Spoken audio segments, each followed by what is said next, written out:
know, actually, when you don't go to therapy, you might be messed up, but you don't understand that you are. And then when poop hits the fan, then all of a sudden you're like, oh my goodness, and you react in a crazy way. Welcome to the Carla Rand Show, a weekly podcast designed to dig into the lives of everyday people. People who are making a positive impact, people who have risen above and overcome obstacles. Insights and stories from ordinary individuals who inspire us all towards the truly extraordinary. Here's your host. Hey, it's Carla, and I just got to talk to Brett and Amy Monea. And man, it was so interesting to talk to them because he's a bullfighter, a professional bullfighter, and she's a therapist. And she's not like your typical therapist. She actually works with horses. And they have a ranch, and they have kids, and they have a lot going on. So it's like they have their separate businesses, but like, how do they come together? And they talked about, the big theme in their life is helping people say yes to life. So they help people on so many different levels, and it's really interesting talking to them. They shared their story about how they met, and they shared some of their stories with their challenges as being a couple, like what it's like to be married and what are the challenges that go on there. And they also kind of put to rest some of the stigmas that we have about mental health and the importance of actually going to therapy sometimes and how that can be helpful. So anyways, it was a great conversation. I just love talking to both of them. They're just both so gracious. They're just raw and real. They had a lot of really great things to share. So I know you're going to love this interview. Let's get into the conversation. Okay, well, I'm here with Brett and Amy Monea, and I'm really excited to have them. Thank you guys so much for being on the Carla Rand Show. Welcome to the program. Thank you for having us. Yeah, you're welcome. And I'm excited because I'm really intrigued with you guys because Brett he's a bullfighter. And so he has something that he's doing. And Amy, you're a therapist. And yet you guys are doing something where you're kind of bringing the two together, which I find is really fascinating. So Brett, can you first of all just tell us a little bit about what you do and how what do you do right now? So right now, usually I do rodeo full time in the summer, but with COVID, there's been definitely challenges with the normality of what I do.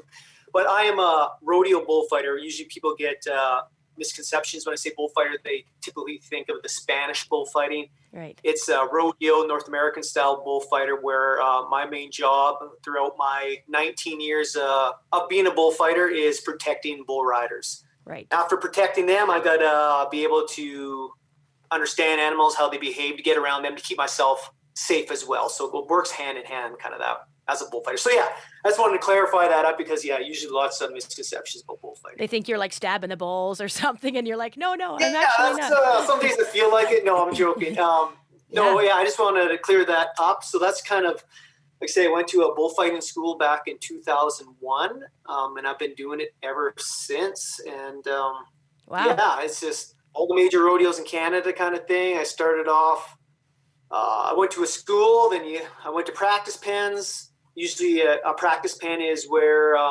contractors go get their young animals bucked, they get them tested, and that's where I started. I piggybacked off my friend Randy Thompson. Him and I started at the same time. He started getting work, and he just allowed me to go with him because at that time you only needed one bullfighter. And all of a sudden, we started working our way up the ladder, started getting more amateur rodeos. Next thing you know, I got amateur finals. Then all of a sudden I got an opportunity in 2005 to get my pro permit, which is a Canadian Professional Rodeo Association permit. I ended up getting my full card in 2007.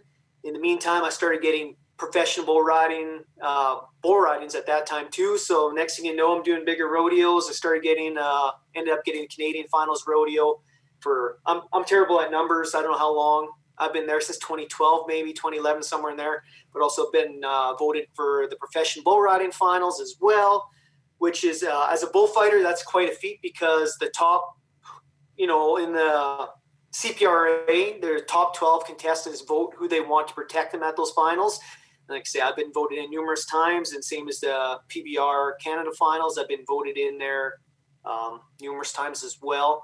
And Cool. Also had an opportunity to go down south the last couple of years to go fight the Velocity Tour, PBR Velocity Tour, which is just the next tour below the televised tour on TV. So I've been very, very fortunate to go down there too. Yeah, that's cool. I'm glad you kind of told us about this, Brett, because I know what a bullfighter does. My brothers were bull riders, and they rode at the CFR, and they rode. So I know exactly what a bullfighter does, and I know exactly how valuable a bullfighter is, because when you get hung up in that bull or something happens and the bull's coming at you, and you can't get away from it. If the bullfighter is not there, you're probably toast, right? So the bullfighter does a very important job. So thank you for doing what you do. It's like, thank you for your service is what I feel like saying, right? Like you protected a lot of guys out there, right? Like that's amazing. And then some people might say, yeah, well, they're putting themselves, like it's their own fault, whatever, but it's still an honorable thing to be putting yourself in the way of a big animal that could really do you in. And you have to be very skilled to do it. So I'm going to ask you a question, Brett, and I'm going to get to you right away, Amy. So Brett, like you've done it for 19 years. So I'm wondering, are you slowing down? Like, do people ask you that? Like, oh, Brett, you're getting a little bit older now. Like, how's that going? Or do you feel like, you know what, I'm just as agile, I'm just as strong, I'm just as much on my game now as I was however many years ago? How do you answer that question? I'll try to answer that. I tell myself I'm like a fine, this is my internal dialogue, I'm like a fine wine, keep getting better with age.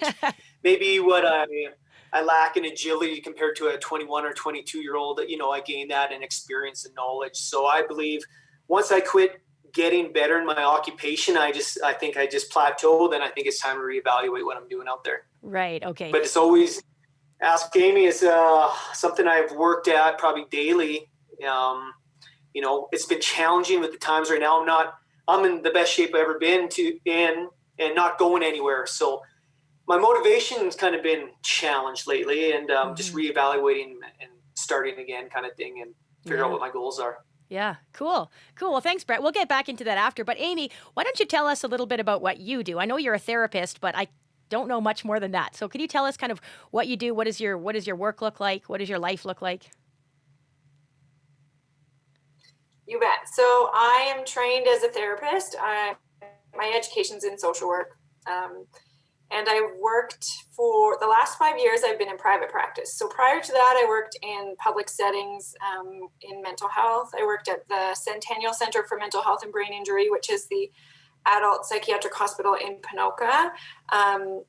Got to meet such incredible people there. And what I learned there, one of the biggest takeaways I learned is the difference between me and the person sitting on the other side of the table wasn't that, it wasn't that much sometimes. I mean, met incredible people there who were having a rough go, and life got hard, and struggling with a mental illness or a crisis of some sort, and there they were. So it was cool to work with some of the most brilliant minds and passionate mental health providers on the planet there. And then I went to community mental health, worked in some public healthcare settings, and the last 5 years have landed in private work. So what that means is people will see me privately, so it's fee for service or through benefits or any other kind of funding source that way. So there's two parts to my practice. I am in Olds 2 days a week, and I work as part of a very cool practice there. My mentor there is Dr. Jody Carrington, and so I get to spend my days seeing clients and being part of that team.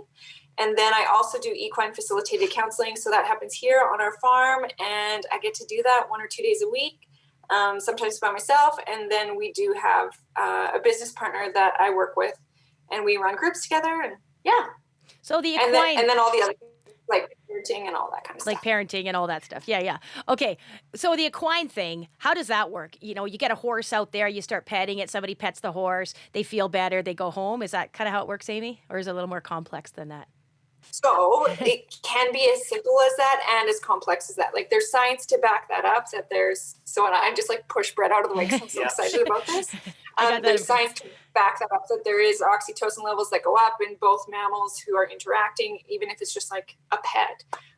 And the work, I trained for 18 months under a very successful practice out of Colorado, where it's focused on actually cycles of energy. So it sounds really out there, but it's actually super simple. So if you're a horse person, you will see this.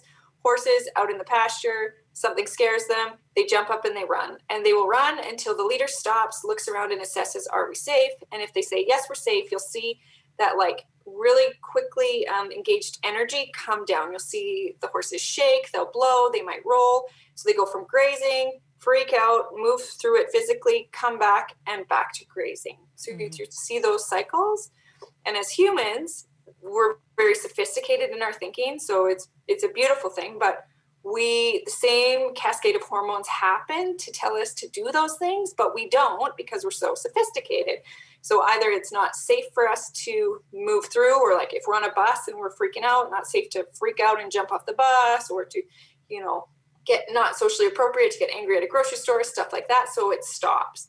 And so the way it works with horses is horses will often show us where we're stuck on those loops. So where those loops are incomplete, they will point out to where they're incomplete so that we can move them through. So sometimes that's a feeling that's held in a body. Lots of people talk about like a choking feeling or a lump in their throat. I don't know where that comes from, all that kind of stuff. So it is as simple as petting a horse, and it's also so much more complex than that. And there's a big motivation piece. Some people don't want to come sit in a warm office and talk about their feelings. They'd rather be up and walking and moving and have their feet in the dirt and smell the horse and have their hands get dirty and stuff like that. So, yeah. Well, that's interesting. Yeah. I kind of get that, because a lot of times I know people will, and I do this too, will hold our emotions and our feelings back. And sometimes it's like, well, I don't want to freak out. Well, you know what? Maybe you do need to freak out. Maybe not like in a certain way, but you do need to have that time where you can just be like, I'm upset. I'm really angry about this, or I'm really sad about this, or whatever, right? To be able to express it. So I think that I can see that with an animal. And we ride horses, we have cows, so I get that, right? The animals kind of show us like, yeah, this is kind of a normal response, and you really should not hold everything in, Carla. You should let it out sometimes. So I try to do that. Of course. Yes. Yeah, and of course we have to be aware of where we are and what we do. But even if we put that thing on the shelf, we have to go back and take it off the shelf and work through it in a safe place, whatever that looks like. So if you're a rural person and you're out in the middle and there's nobody there, you can pound staples into a fence post and swear while you're pounding staples into a fence post, like move it out of your body so you don't have to carry it, because it's not good. Yeah. Yeah, and I like that, like the idea of being physical too. Like sometimes you need to be physical. Like that's kind of what my business is about, is being physical, moving your body. So I get that. Sometimes today we were doing a workout and we were punching, and I was like, come on, ladies, like let's get this out, like get this energy out. Like if you're upset, like this is the time, like this is the time, like we're punching now. So yeah, it was good. So how did you two meet? Because that's what I'm kind of, we've got this therapist, we got this bullfighter. Did you guys meet when you were both doing that, or did you kind of pick that up later, or how did you guys meet? So it's a funny story. I'll talk. Yeah, you're a good talker.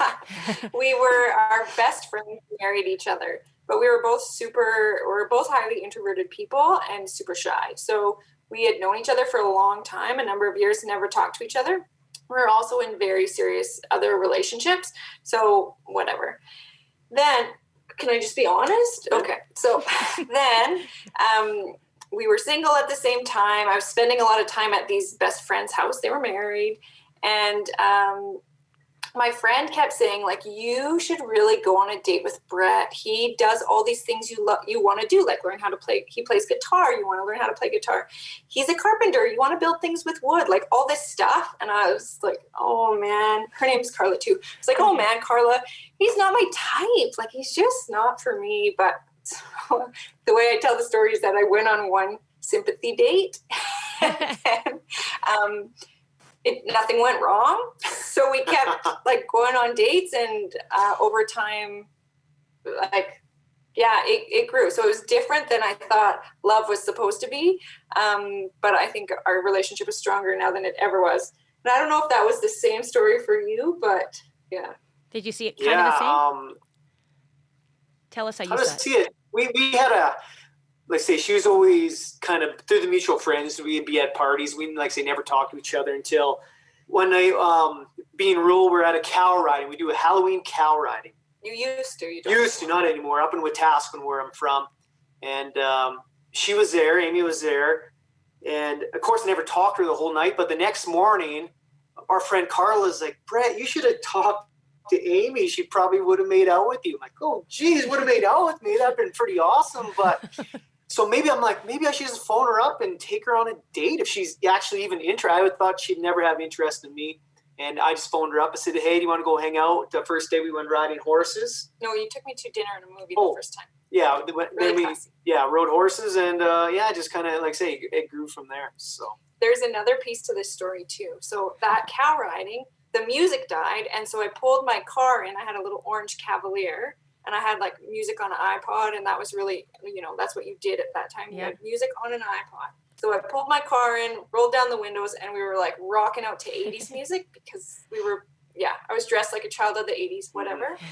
So the next day I went back, and my car had died. The battery had died. So I went back the next day, and my car was parked outside, and I was like, oh, Brett, he's so sweet. He boosted my car and got it running again and parked it outside. He's amazing.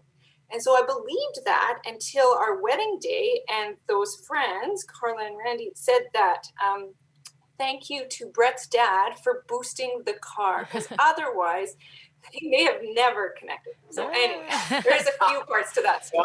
Nice. Good. Parents, they look up for their kids. They do. They just make sure everything's looked after, right? Get you all set up and ready to go. That's awesome. Good. So what does it look like now? You guys are kind of working together now, doing bullfighting, doing therapy, doing horse stuff. You got a ranch. Like, this sounds a little bit like you got a lot of things going on. Can you tell us a little bit about what does this look like? Like, what does it actually look like day in, day out? Like, what are you guys doing? How are you helping people on your ranch? Or how are you just having fun on your ranch? Whatever. Brett, what do you do? Why don't you go first? Tell us what you do. Sorry, myself? Okay, what do I do? So it used to be about me all the time, right? I was rodeoing Amy. I'm leaving for a rodeo for 5 days. You got the kids, you got the ranch, you got the cows, you got your business. Then, of course, with COVID, that all changed. Now it's, Amy, can I go do this? Because the roles, I've always knew I had to transition from bullfighting into letting Amy just take off with her business. That was always like the 5-year plan. Like I said, then all of a sudden this year, the 5-year plan came into this year. So Amy got busier and busier and busier, and I took over the role of, making sure the kids are on the bus, picking them up, taking more of that side of it, and just kind of filling in where I can. So we're both self-employed, so it's definitely challenging at times. Like, bullfighting, I've done 3 since March, so I still do a little bit of that. I'm a journeyman carpenter by trade, so I'm building a table right now. I just kind of piece it in where I can, and if Amy needs me in the arena to help that way, that too, then we're, got 130 commercial cow calves we take care of. So it's definitely just been a juggling match and a change of roles here lately, for sure. Interesting. We had talked before we were live about like barriers, and so that prioritizing has been one of our biggest barriers or like obstacles that we continue to have to overcome. So there's this one time we were having this argument, and it was about like the basis of it was like whose work is more important. So I was like, listen up, Brett. I talk to people about their feelings all day. Like, my work can be life and death sometimes. Like, I am talking to people about this is a big deal. Mm-hmm. What I do matters. And so I'm going to need your help. And he was like, what do you think I do? And so it's just this idea of like that we both are dealing with like people when they're in incredibly vulnerable positions. But that story shows how the competing priorities and how fast they can change, and how much we have to like try to catch each other and pick up the things. And So it looks very much like going through the schedule often about who's where, who's got the kids, who's got clients, who's working. So I guess a regular week would be Monday. I'm in the arena with clients for the day, the afternoon, maybe evening, and Brett's on at home. And then Tuesday, it's a little more of a shuffling day. We have one of our kids at home. She's in kindergarten. And then Brett's working out in the arena that night. And then Wednesday, I'm in the office in Olds. And Thursday, I'm in Olds. And Brett's, running around with cows and what's happening at the ranch and all that kind of stuff. And then weekends, it just depends if we have events going on. So I've got an event coming up this weekend. Brett's going to be handling the kids. The next weekend on the 24th, I'm supposed to be having my ultimate bullfighting experience. So kind of, rely on Amy to handle the kids while we do that, or somebody else. So it's definitely been a jungle. We juggle quite a bit, and being with our schedules is the most important thing, making sure we're very clear with each other. Yeah, that's good that you're communicating like that you have some structure and some scheduling, because if you don't, then it's like, well, you're supposed to do this. Well, you said you, and I thought you were, it's like, if you have it written down, then you kind of know. So would you say that's been one of the biggest obstacles in your marriage, is just trying to figure out what's the priority here and who's doing what and what your role is? Or would you say there's been some other things going on? It's like the most consistent, I would say, but our marriage has changed a lot over the 8 years. We started out our marriage having these like big ideas of what it looked like and how it should be. Mm-hmm. And it turns out that like when you're two humans sharing a home and a life together, what you think it should be and what it actually is not necessarily the same. Mm-hmm. So we went through a period where, I guess, so part of my story is even being trained as a therapist, I had some of my own internalized stigma that I had to deal with about this idea of like, do therapists go to therapy? And it turns out that I had ideas that no good therapist should not have therapists themselves. And that's totally got turned on its head for me when we had our first baby. I had a lot of idea what good mothers should be and should do and should say. And so I held true to those things. But by the time I came out of that postpartum fog at the end of that first year, I realized the cost of that, like what it took to hold true to like how I present in the world and all that stuff, as opposed to like what was actually happening inside of me. And so that changed me.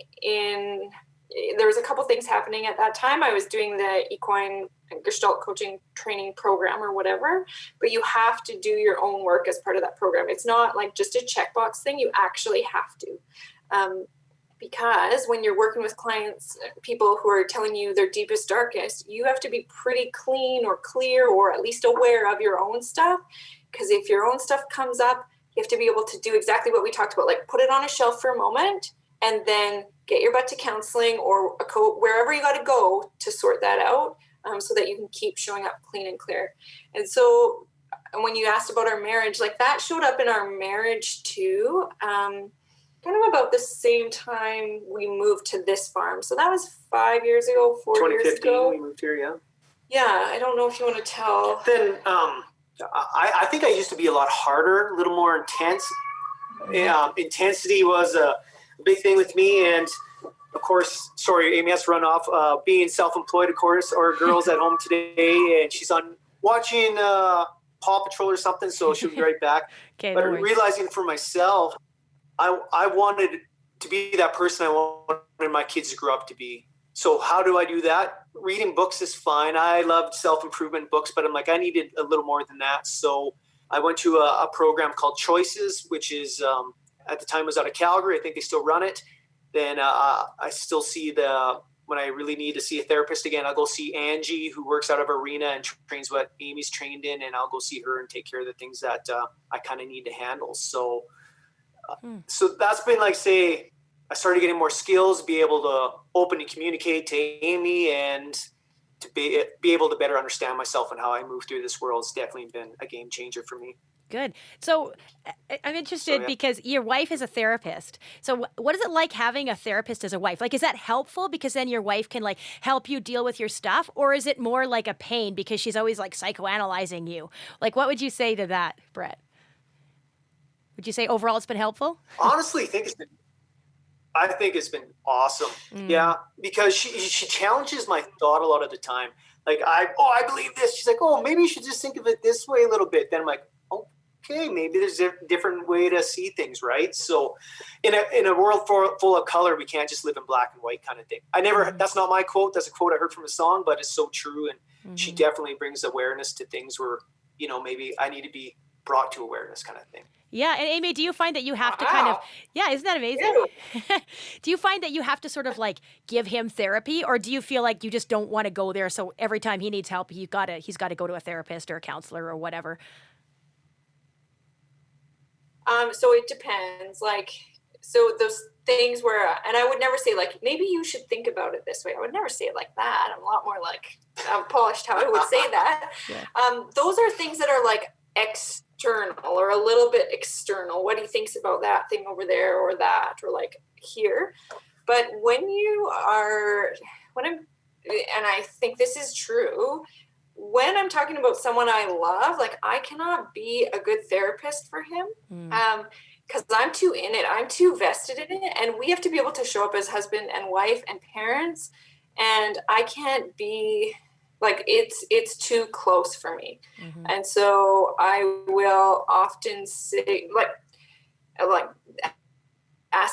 not ask him, but if it's too much, we both are getting better at saying like, do you have an appointment booked? Like maybe you should go work this through with someone else. Like this is too close for us. Because we have the right to just be like husband and wife figuring it out like everybody else. And yeah. And like sometimes I just want to be mad at him because he's mad. Because he's a jerk. Makes me mad. So. Good. Yeah. So how often do you think someone should see a therapist? Do you think everybody should see a therapist? I'm asking both of you guys this. So, whoever wants to answer. Should everybody see a therapist, or should you only see one when you're in a crisis? Or should you have like follow-up appointments, like when you go to see a chiropractor, maybe for the first little while you got to go often, and then after that maybe you just go every month or two.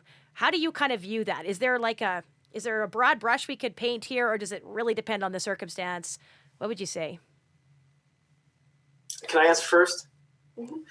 Thank you. For me, it was like, I didn't feel like I really had any big mental health issues. I know if people are having hard times, or if I'm having a hard time, your body's going to tell you, your body's going to tell you, you need to go get help. But for me, I'm like, I don't want to get to that point. I want to be that person I want my kids to grow up to be. And that was enough for me to start seeking help. So once I started seeing help, I found Angie and I've dealt with her, and the way with Gestalt therapy and the horse is, I see her and I might go 2 months before something really bothers me again. And then I'll go see her again.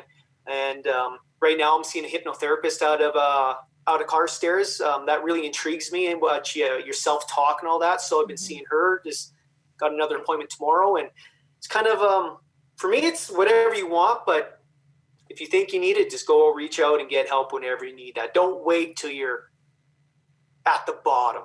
Kind of, that's the way I feel.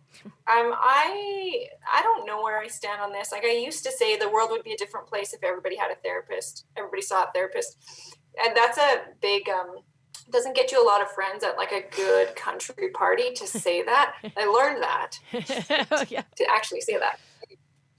But I think what's important is that everybody needs places. Everybody needs places, safe places to talk about feelings or unpack stuff, whatever that is, whatever that safe place is. And I think we're doing a good job talking about mental health a little bit more, but we need to make it more normal that people, or continue this conversation, I guess, around mental health, and that it's normal to have a therapist. Like, way more people than you would imagine go to therapy, and it helps them a lot. I think that there's still a lot of stigma around it. So like you wouldn't go to a friend and say like, hey, I think my arm's broken. What should I do? And your friend wouldn't say like, well, one time I used this special lotion and I did this and it healed, so I think you should do that. The friend would say like, dude, you need to get to a doctor to get it. You need to get an x-ray to know if it's broken or not, to fix it, to be able to fix it the right way. And I think we need to, my hope is that we can get there with mental health as well. So when somebody's like, man, I'm not feeling okay, the person who's on the receiving end of that has, I don't know if it's like education or what it is, but we're more likely to say like, okay, what do you mean? Okay, I don't know if we're talking about like a broken arm here, or if we're just talking like what we're talking about, but we need to see someone who knows and can help you figure that out really quickly. I don't think like people need like not everybody needs to be in therapy for life. I don't know. For some people, they don't find talk therapy helpful. For some people, they find like the horse therapy helpful. For some people, it's really like strong frameworks of like working out and all like building these strong self-care frameworks, whatever it is. But yeah, there needs to be something, I think, in every person's life where there's a safe place to work things through, whatever that looks like. Yeah. Yeah, and I think I certainly have that stigma. Not so much now. But I definitely had that. Like the people that go to therapy are messed up. So I mean, the amount that Brett's going to therapy, he must be really messed up. Like that's kind of like the first thought, right? But then it's Yeah. like, no, actually, when you don't go to therapy, you might be messed up, but you don't understand that you are. And then when poop hits the fan, then all of a sudden you're like, oh my goodness, and you react in a crazy way. And if you would have maybe dealt with some of that stuff earlier, it wouldn't have gotten to that point. But I think too, like a lot of times we do think we're okay until we're not okay. And then all of a sudden it's like, whoa, what's going on, right? So I think there's probably just different times. Like I wouldn't say, okay, once my kid hits the age of 10, they all need to go to therapy. I don't think you can do that. I think it's more just like as you need it. But I think too, like just making sure that people understand that therapy is a thing and that it's a good thing. Right? Now, I will say, like, would you say that if somebody said, okay, I went to therapy, it didn't work for me? So, Amy, would you say that it's probably because the therapist wasn't good, or was it the individual wasn't open to it, or do you think it would just really depend on the situation? I think fit is the most important piece of like finding someone that you feel safe with. And so I talk about fit every time when I start working with a new client. Like fit means you have a sense of if you think I'm someone you feel safe with today, or you could feel safe with to work through stuff. And fit also means that I'm confident I can help you with what you're looking for. Mm-hmm. And so I'm aware of how I work as a therapist. And there are people who want therapy in a very different way. They want very directive therapy. They want to know like all the stats, all the facts, all the stuff. I don't do that. And so being clear on what that is. And it's not, if someone says I went to therapy and it didn't work, like obviously that they didn't get what they were looking for or whatever. It didn't work, maybe the timing, I don't know. And I don't think that therapy, like people should feel shame if therapy didn't work. Of course, like there are, like you find a family doctor that you feel safe with or good with, right? And so we need to have the same idea around a therapist. Like you kind of need to interview or go do a number of first sessions or meet and greets or whatever to find someone that you do think you could feel safe with. And they maybe have similar worldviews or similar ways of moving or whatever. There was something else I wanted to say about, so for me, you talked about like therapy. So I find that I know I need to book an appointment when I'm like holding it together and things are shooting out sideways. So I'm like yelling at my kids. I'm really hard on Brett, like all this stuff. I'm really hard on myself, and I get a moment to step back and say like, okay, whoa, this is like way bigger than it needed to be. Like the 7-year-old just didn't take his lunch out of his backpack. Like doesn't deserve a 10 out of 10 reaction. That's like a 2 out of 10, a 2 out of 10. So if it ends up being a bigger reaction than is like worth it, that's what tells me I need to getting to see somebody. Yeah. There's another piece I wanted to say around that too. Therapy. You said a fit, the proper fit. And then I wanted to mention something about the fit too, though, because it's the same thing with me when I'm working with someone and they're looking to get like an exercise program or something. Like I want to talk to them because I'm not just going to say, oh yeah, I can help you, because I might not be able to help them. It depends what they're struggling with, right? It depends on what they want. I have a certain style. I have a certain kind of regime and structure to what I do. And that's not going to be for everybody. So it's important, I think, with therapy, with, your doctor, your fitness coach, your whatever, you need to kind of find someone that's going to work for you, right? So can you tell me, I'll go to Brett here. Brett, why did you get into bullfighting? What was it about bullfighting that intrigued you, or did you just kind of did you sort of happen into it by accident? I tell people like bullfighting, I found bullfighting just as much as bullfighting found me.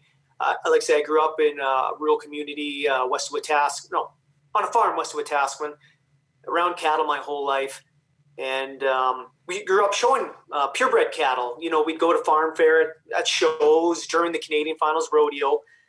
And somewhere deep down, I grew up team roping as well, which is a timed event, of course. And always know deep down, I'm like, I wanted to be part of the rough stock side of rodeo somehow. Oh, Dad's like, oh, grade 9. I was a grade 9. Go to a bronc school. Well, I went to Thorsby, knocked out, night in the hospital. That was the end of my bronc riding career. Of course, my dad thought it was safer, which definitely was not. Horses are terrifying, especially bucking horses. Then So at the Canadian Finals Rodeo, when I'm showing cattle, I'd watch the Canadian Finals contestants walking in with their CFR coats. So I'm like, man, one day I'm going to have one of those coats. I don't know how, but I'm going to do it. So growing up, of course, my friends dabbled in rodeo. Of course, usually young guy, let's try riding bulls. So a few of my friends tried riding some bulls. So we ended up building a set of buck and shoots in my dad's indoor arena. And we, of course, grab our neighbors' cows, our friends' cows. And I enjoyed not so much getting on them, but making them buck by standing in front of them, waving them, or letting me chase, or them chasing me, and that adrenaline kind of packed all into it. Then one of my bull riding buddies' moms is like, why don't you go to a bullfighting school? And before, I never thought of that. And that was back in, like, say, 2001. I went to school in Balzac with my buddy Randy Thompson, and I've been doing it ever since. I've been pursuing it ever since. Cool. Thanks for sharing that. Yeah, it sounds fun. And sometimes that's what happens, right? You just start doing something and you're like, hey, I kind of like this. Maybe I need to pursue it. That was totally with me with fitness. I was just like, I really like this. I need to do more with this. So that's kind of how it got in. What about you, Amy? What made you become a therapist? Like, were you totally messed up and you had to go to therapy and then you said, I need this, or what happened? Yeah. Well, no, it didn't actually happen like that. So there were two things that happened to me when I was a teenager. One was I had this horse, Zeke, and he was this long, tall appendix quarter horse, and he would do this really cool thing every time I'd go to get on his back. So he would, I'd saddle him up, tighten the cinch up, get his bridle on, go to step in the stirrup, and he'd reach his head around and put it between me and the stirrup. And he'd just hold it there. And so as like a human, I'm like, oh, this horse is so cute. He wants me to hug him. And so I thought it was about him. So I would hug him, and my breathing would slow, and I would smell his forelock and like all this stuff. And we just stand together for, I don't know if it was seconds or minutes, whatever. And then eventually he'd sigh, blink, put his head back, and I'd climb on, and off we go. So I thought that was kind of interesting. At the same time, I was working at a racehorse farm, passionate about, like, loved racehorses. And I remember leaning on a pitchfork one day thinking, I know horses are doing a lot for me, but I wonder what they're doing, what they would do for people who don't have access to them all the time. So I thought about that. But then, life carried on. When I was 17, I believe, I lost an uncle to suicide. He was like the young, cool uncle that, like, we were, we always wanted to be like him. He always told funny jokes. He was just like the life of the party. And that changed me, changed our family, changed how we talk about hard things.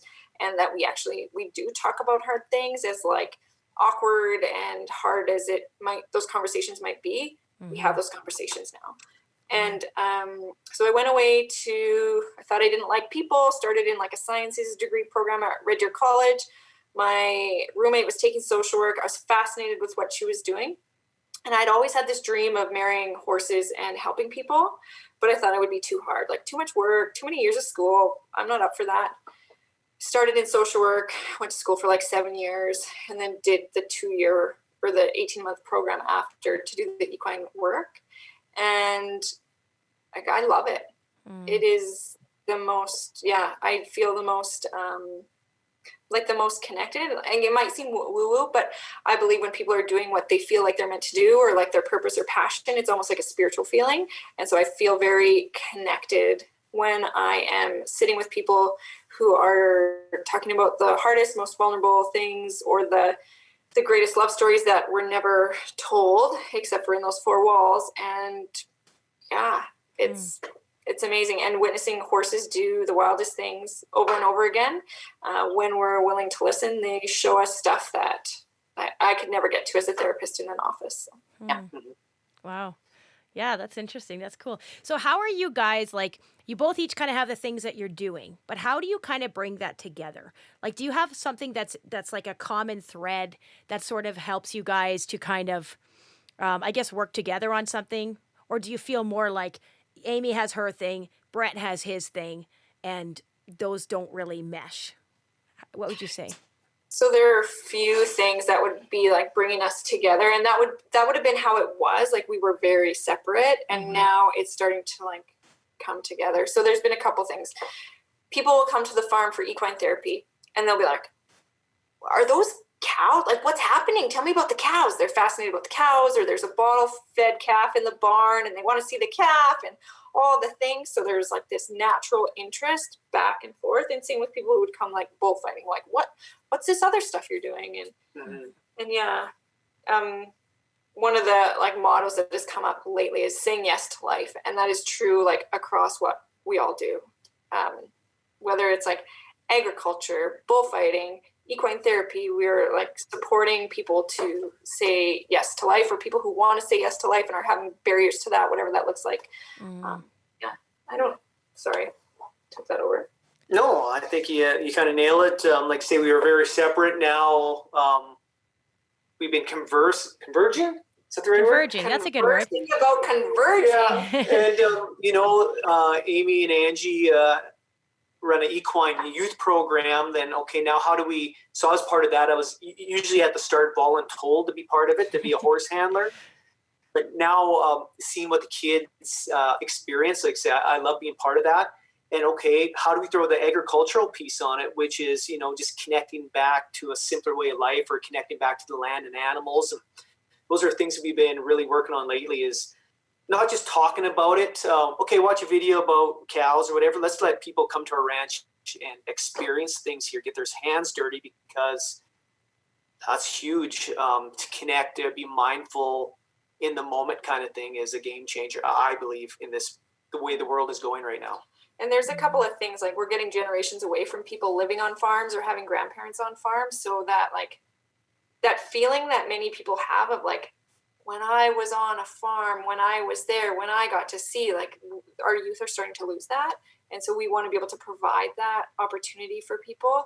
And in agriculture, like as an industry, we haven't done the best job at telling our story. So how to bridge that, and kind of this idea of community, like even though you live in a city 2 hours away, are we not still neighbors one way or another? And how do we like come to the farm, and now you know a farmer, and like we care about the food you eat, and we care about the food we feed our families. So how do we find those common grounds? And we care about wellness, physically, mentally, emotionally, spiritually. Yeah, I've been always had a dream. When we had moved to this place in 2015, I knew this place was bigger than just running cows and doing simple things. And like say, with adversity comes opportunity. This year it made us, I see the vision of this place, and I get really excited, just as excited as I get about fighting bulls. So that means we're headed down the right path. So like in like what it actually looks like. So there's youth programming where we're doing ranch youth programming, where we're combining half-day ag, half-day equine therapy, and we're working with different teams or different groups, like first responder groups, stuff like that, to be able, or people who want to do a different team building experience. So in the morning, maybe we'll do equine therapy where we focus on temperament, and in the afternoon we do like a bullfighting experience or a cattle sorting experience or something like that. So it's like this well-rounded, totally different team building experience where you walk away smelling like a farm and sharing an experience that is hard to maybe explain to other people, but the people in that room, or people in that arena, they shared that together. So they get it. Oh, that's so neat. Like I love that. It's like you're talking about a lot of things here. So one of the things that's interesting that I really see too is that disconnect from the farm, right? Like so many people in the cities, they're so far removed from where their food actually comes from. And then there's this an idea that, oh, you just go to the grocery store and get steak or get eggs or get whatever, get your milk. And there's such a disconnect, especially in young people, right? And I think it's important for them to see like, oh, this is where food comes from. And then you get like the whole thing. I mean, we don't have to get into it, but the whole idea that, farmers are beating their animals and it's all abuse and we should just eat plants. And, and I think like, for people who've actually been on a farm, like on a real farm, not on, like where people, you treat your animals like really well because you want them to survive. You want them to do well. You don't want them to suffer, right? So I think people that farm and ranch, they typically do treat their animals well. And there's like a whole cycle to it, right? There's a whole process to it. And I think when people can see that, it really opens their eyes. So I think that's really important. And I love too how you're talking about passion, right? Like when you have such a passion for something, it's just like, it almost feels like you're not even working because you're so driven to do it, right? It's just like, this is easy. I mean, it's a lot of work, but the work is just so enjoyable, right? And it seems like I'm getting that for both of you. Both have some strong passions, right? Like Amy, you like working with people and seeing them connect and seeing how horses can help with that, right? And then you, Brett, like with the bullfighting experience, but it's not just like the bullfighting that seems to get to you. It's how you're helping people. And I think that's the common thread that I see that you're talking about, right? It's like that idea of like, say yes to life, right? So like Amy, you want to help people, and Brett, you want to help people. And as a couple, it's interesting because you have so much to offer, right? Because, we've got a lady and a man, so that hits more people. And then we have someone who's like a therapist and someone who's a bullfighter. And yet like there's so much that can be as you put it together, it could be so powerful. So I'm excited that you guys are doing that. It really gets me excited. And I think too, like, I'm always excited about people doing business too. Like, how does it work? Like, how are you doing and how do you structure it? And it's just so fascinating. So yeah, thank you for sharing that. Is there any kind of final words that you would like to say to somebody who's watching this? Maybe somebody's kind of struggling right now and they're kind of like, you know what? I probably need a therapist. I feel like I'm kind of messed up, but I don't really know where to start. What would you say? And you can, like, whoever wants to go first. I mean, Amy, you're the therapist, but obviously, Brett, like, you've got a lot of experience with this too. What would you say to someone who's thinking that right now? Damn, we're all messed up. Like, that's the way I feel. That's the common human experience. We're all dealing with something. It doesn't matter what it is. Like, say, you can reach out talking with friends, but go get professional help to help you understand how you walk through this world. I think is huge. Thank you for saying that. Yeah. And I think where you have to start somewhere. And so you don't have to like book an appointment at a therapist office, but start somewhere. Like if there's a family doctor that you feel safe with or you really trust, start there and let somebody help you walk through it. Because when we're struggling, it's hard to navigate systems or find help when we're well. Yeah. Right. And then when we're not well, like how do you like make a phone call, wait, or like find the number, all that kind of stuff. Or if you send an email and you don't get a response, but find someone who can help you walk through it. And so if that's a family doctor, if that's a friend who you know has been through it, reach out to them and ask them like, how'd you do that?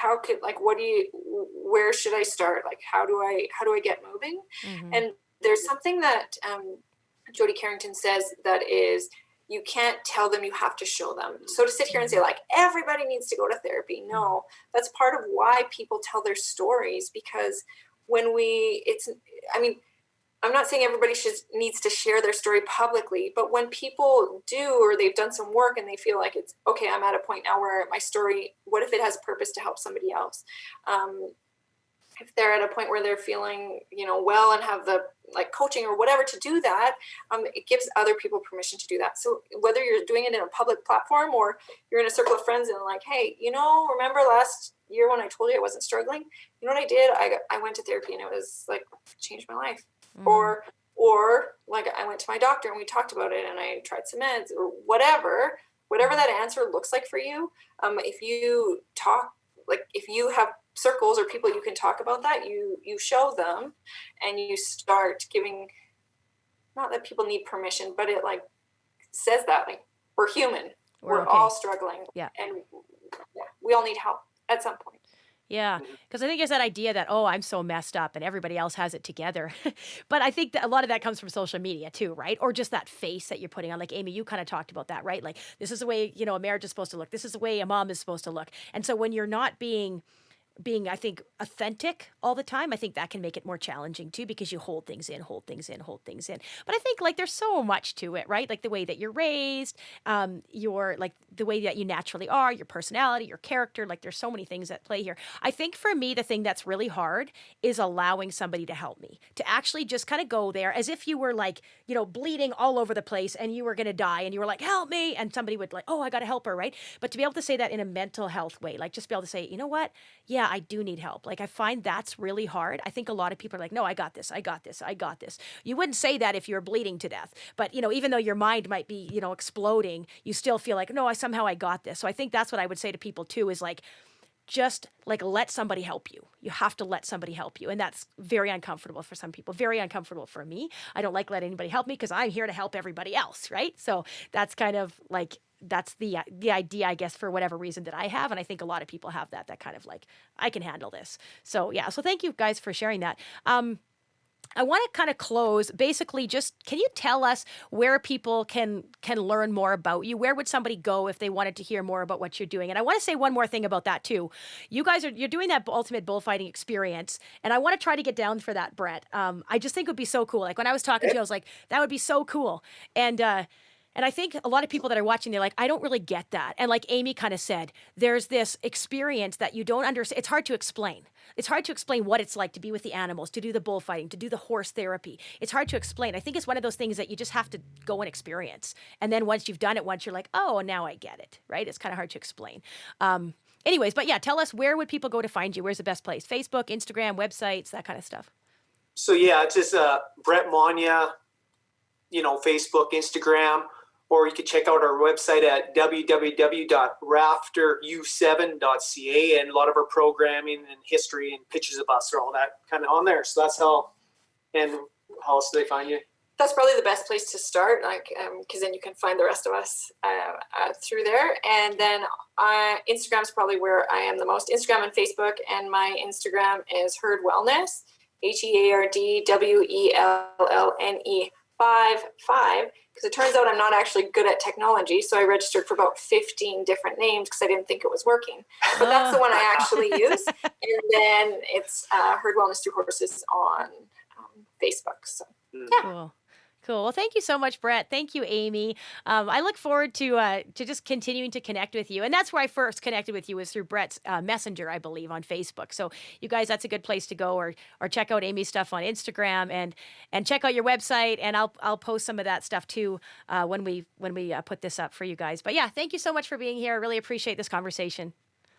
Well, thank you very for much. having us, and thank you for all you're doing through your platform to try to make the world a better place. Thank you. Yeah, thank you guys. This episode is brought to you by my company, Power Fitness Online. We are a tight-knit fitness community, and we guide you every step of the way to get fit and stay fit through our live workouts, nutrition coaching, and incredible support team.